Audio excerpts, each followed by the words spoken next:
Bonjour à toutes et à tous. L'actualité au cours du mois de juillet a été extrêmement riche, que ce soit aux États-Unis ou en zone euro. Commençons par les États-Unis, où, une fois de plus, le marché du travail a soufflé le chaud et le froid sur les marchés obligataires.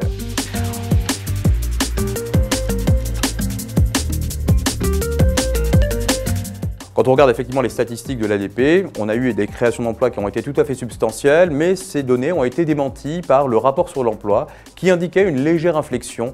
du marché du travail américain, sans pour autant toutefois indiquer une quelconque contraction de ce dernier. On est bien loin de cette situation et les chiffres d'activité publiés en fin de mois par les organismes statistiques américains montrent que la croissance économique a atteint 2,4% en rythme annualisé et cette croissance économique a été essentiellement tirée par la demande interne, c'est-à-dire la consommation des ménages et l'investissement des entreprises en dépit d'un contexte monétaire qui reste, lui, effectivement non accommodant.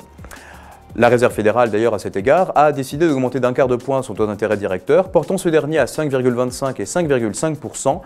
indiquant effectivement son souhait de maintenir des taux d'intérêt directeurs relativement élevés sur une longue période de temps, afin de ramener l'inflation, et notamment l'inflation sous-jacente, vers une cible, vers un niveau qui serait cohérent avec la cible de la Fed. La BCE, elle, a décidé effectivement d'augmenter d'un quart de point son taux d'intérêt directeur, en phase non seulement avec la Fed, mais surtout avec les conditions économiques et inflationnistes de la zone euro. Rappelons effectivement que la croissance économique publiée en fin de mois a montré une croissance qui était positive en zone euro, plus 0,3%, donc effaçant justement les possibilités de contraction, du moins la récession technique, puisque le premier trimestre a été révisé à la hausse, et cette croissance a été tirée principalement par la France et par l'Espagne, et plus modestement par l'Allemagne. Mais ce qu'il faut noter en zone euro, c'est que du point de vue inflation, là encore, certes, les prix, la croissance des prix effectivement diminue d'un point de vue global, mais quand on prend effectivement ces mêmes prix purgés des composantes sous-jacentes, volatiles,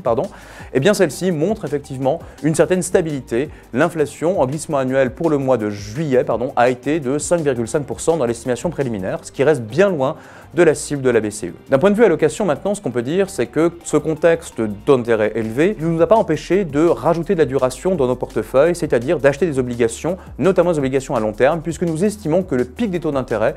à long terme notamment, est derrière nous et la baisse tendancielle attendue des taux d'intérêt est en phase avec nos attentes en matière de ralentissement de la croissance économique. D'un point de vue action, en revanche, nous restons un peu plus prudents, puisque nous estimons que ce ralentissement de la croissance économique attendu pour la seconde partie de l'année devrait en principe peser sur la capacité des entreprises à délivrer encore plus de résultats.